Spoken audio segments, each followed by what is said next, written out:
আজিকার ঘটনার মাঝে আবারও একবার খবরের শিরোনামে উঠে এলো নন্দীগ্রাম। নন্দীগ্রামে এক গৃহবধূকে বিবস্ত্র করে মারধরের অভিযোগ উঠল। ঘটনার সূত্রে জানা যায়, নন্দীগ্রাম এক ব্লকের গোকুলনগর পঞ্চায়েত তলায় এলাকার বাড়ি ওই গৃহবধূর। তার স্বামী চেন্নাইতে কাজ করে। গত পঞ্চায়েত নির্বাচনের আগে এই পরিবার বিজেপি থেকে তৃণমূলে যোগদান করেছিলেন, কিন্তু পুনরায় বিজেপিতে ফেরার জন্য চাপ দেওয়া হচ্ছিল বলে তৃণমূলের অভিযোগ। গত রাত্রে বাড়িতে নাবালিকা মেয়ের সাথে ওই গৃহবধূ একা থাকা সুবাদে স্থানীয় কিছু দুষ্কৃতী ও বিজেপি নেতৃত্ব বাড়িতে হামলা করে বলে অভিযোগ। হামলার পর ওই মহিলাকে বিবস্ত্র করে মারধর করে ও দৌড় করানো হয়েছে বলেও দাবি তৃণমূলের।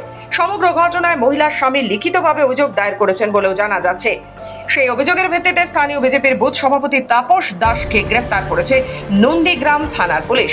যদিও এ বিষয়ে বিজেপি নেতৃত্ব ও জেলা কমিটির সদস্য অভিজিৎ মাইতি বলেন, একটা পারিবারিক বিষয়কে রাজনৈতিক রং লাগিয়ে তৃণমূল তার রাজনৈতিক মাটি ফিরে পাওয়ার চেষ্টা করছে।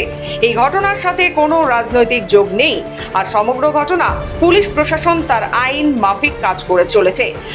আইনের পথে চলবে বলেও দাবি করেন তিনি। গতকাল গভীর রাত্রে গোকুলনগরে মাম্পি দাস নামে এক গৃহবধূর উপরে বিজেপির পঞ্চায়েত সদস্য তার স্বামী সহ স্থানীয় 30 থেকে 35 জন বিজেপির কর্মী এবং নেতৃত্বরা যেভাবে পাশবিক এবং অমানবিক অত্যাচার করেছে তার তীব্র নিন্দা জানাই।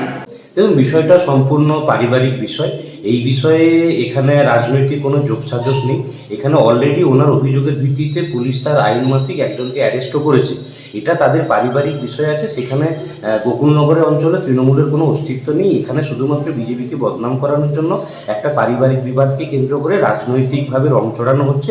এটা সম্পূর্ণ উদ্দেশ্য প্রণোদিতভাবেই করা হচ্ছে।